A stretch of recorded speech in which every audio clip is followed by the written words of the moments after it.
Hi, this is Deb with Real Wanderer, and this is the Expat series. So today I want to talk a little bit about the good, the bad, and yeah, the ugly parts of being an expat and living the expat life.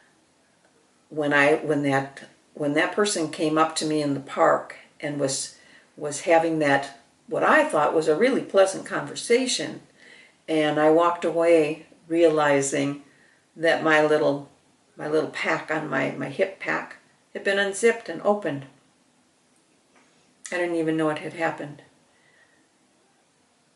Now I know that you don't let somebody get within a foot or 2 feet of you when you don't know who they are. And so I take that experience forward. It can only be useful to me in the future. Was it a good experience in the moment? No, it's a little bit scary, actually, after I realized, oh, I was being ripped off. And yet, as I go back into the expat life this time, I will have that in my hip pocket. The person's a little close, I'm going to step back. When a local tells you, do not take the moto taxi, like a little motorcycle rickshaw, late at night, out to where you live, outside of the city, anything past 10 o'clock, don't do it.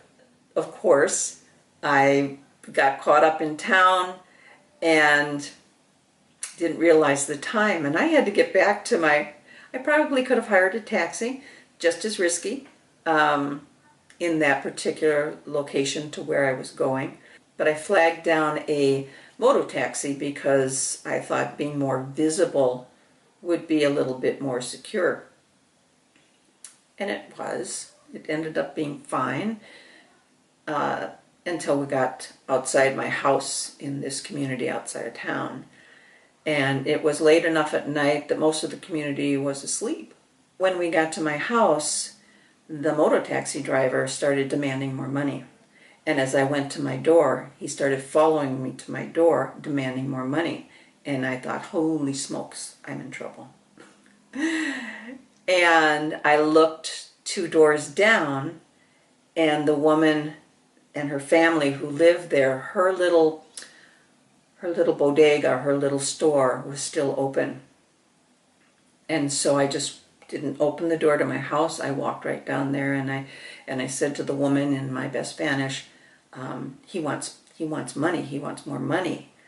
And she walked out and just stood there with me, and he got in his vehicle and took off.